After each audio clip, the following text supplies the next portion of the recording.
The Allman Brothers were a powerhouse in rock music known for their unique blend of blues, jazz, and southern rock. With hits like Whipping Post and Midnight Rider, they captivated fans and left a lasting impact on the music world. But their story took a heartbreaking turn on October 29, 1971, when tragedy struck Duane. Join us as we explore the remarkable rise and tragic end of the Allman Brothers, a story filled with music, success, and an ending that no one saw coming. Howard Duane Allman was born on November 20th, 1946, in Nashville, Tennessee. His father played guitar and sang a bit, sparking Duane's early interest in music. Tragically, when Duane was just 3 years old, his father was shot and killed by a hitchhiker he had picked up who had recently escaped from either jail or a mental institution. After his father's death, Duane and his brother Greg spent most of their summers with their grandmother. It was there that Greg began learning guitar from a neighbor. In 1960, Greg saved up enough money to buy his first guitar, a Japanese-made Tesco Silvertone, while Duane purchased a Harley 165 motorbike.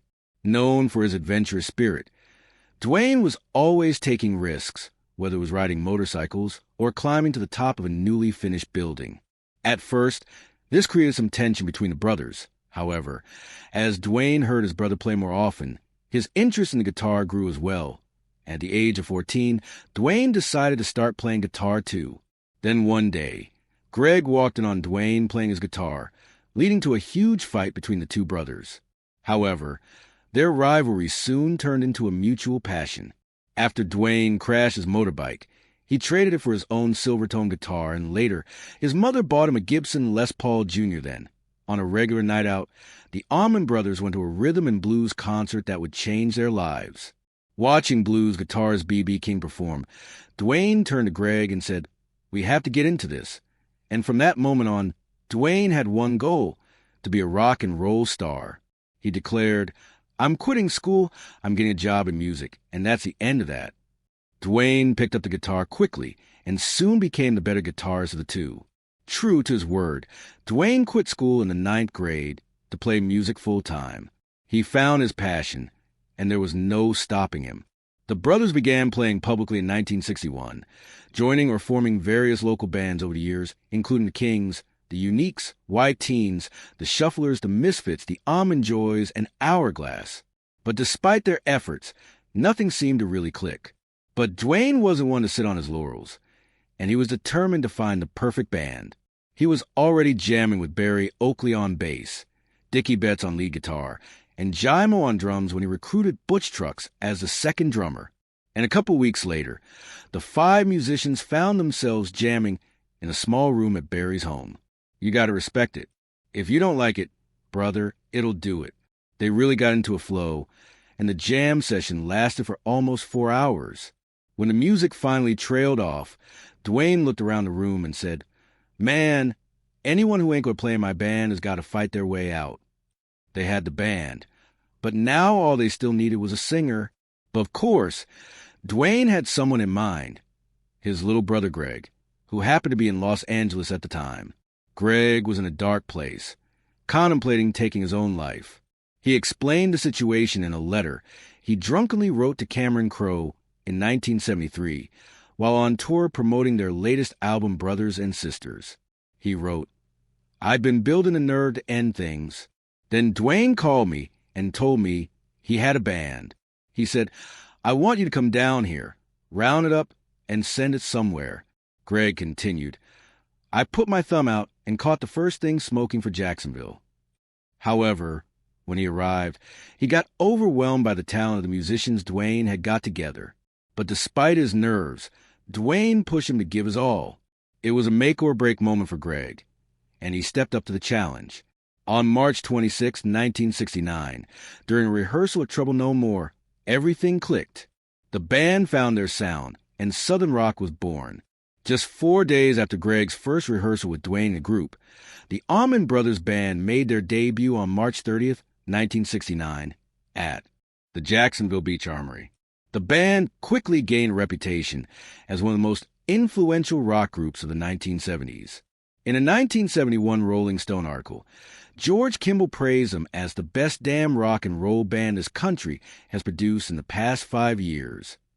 In September 1969, they recorded their debut album in New York, which was released a few months later, setting the stage for their legendary status in rock history.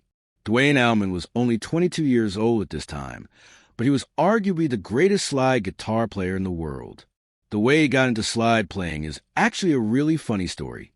He began learning slide guitar on his birthday in 1968 while recovering from a left elbow injury from a fall. Greg brought him Taj Mahal's debut album and a bottle of quercetin pills as a birthday present. Duane, still angry about the injury, initially ignored the gift, but 2 hours later, he called Greg excitedly, asking him to come over. Duane had emptied the pills, cleaned the bottle, and used it as a slide to play along with the song Statesboro Blues from the album. Despite never playing slide guitar before, Duane picked it up super quick, integrating this new technique into the Allman Brothers Band sound. His use of the quercetin bottle, which made for a unique glassy feel and sound, actually became iconic, leading to the popularity of replica bottles among slide guitar players up until this day. After their initial success, the band's touring schedule quickly became relentless, and because of this, their second album, Idlewild South, was recorded in bits and pieces over 5 months in various cities like New York, Miami, and Macon. But despite all their hard work, the album sales were slow. But this didn't hold Duane back, as he pushed the band to perform 300 gigs in 1970, earning them a reputation of being an amazing live band. And it wasn't long after this that Duane Allman would become known as a legend, despite his small stature, standing only about 5 feet 7 inches or 5 feet 8 inches, and being extremely thin. Duane had an undeniable charisma.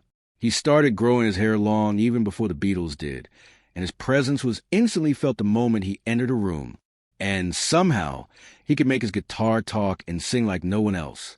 The Allman Brothers recorded their first live album at Fillmore East in March 1971, and within 2 weeks it landed on the American charts, changing their career forever.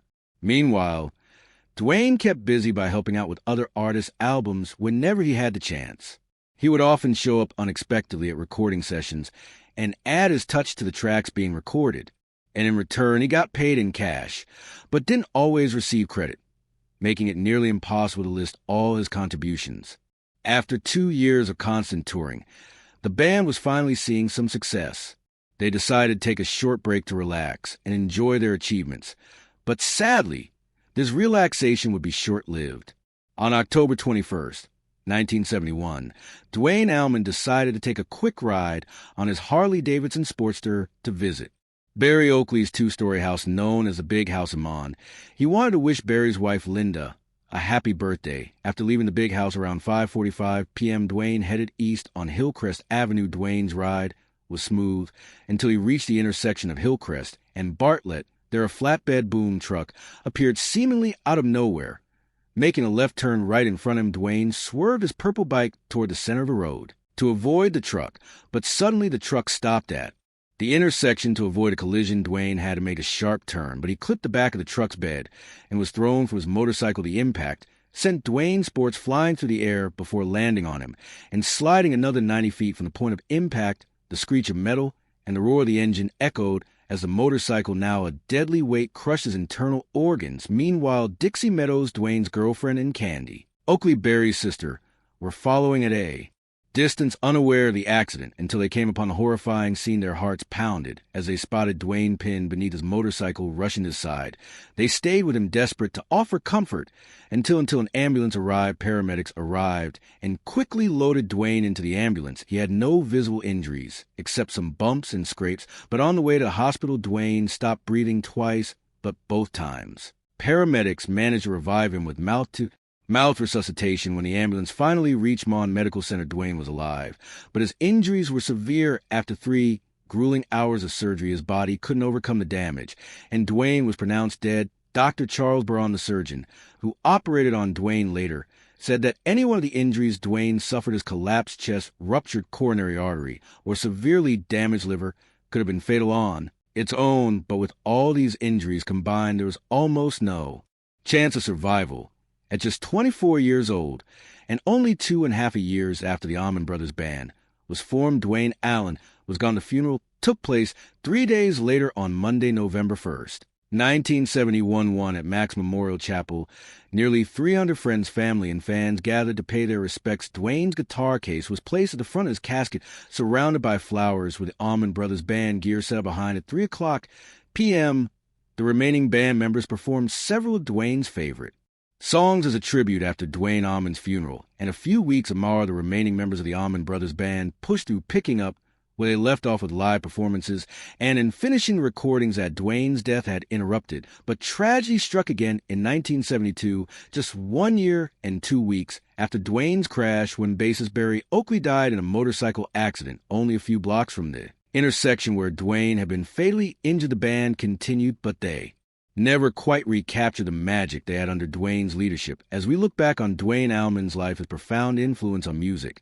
becomes clear. In 2003, Rolling Stone magazine honored him as the second greatest guitarist of all time, just behind Jimi Hendrix. And even in 2023, he was ranked as the 10th greatest guitarist. It's sad to think about the potential success Duane Allman might have had if not for that tragic accident in October 1971.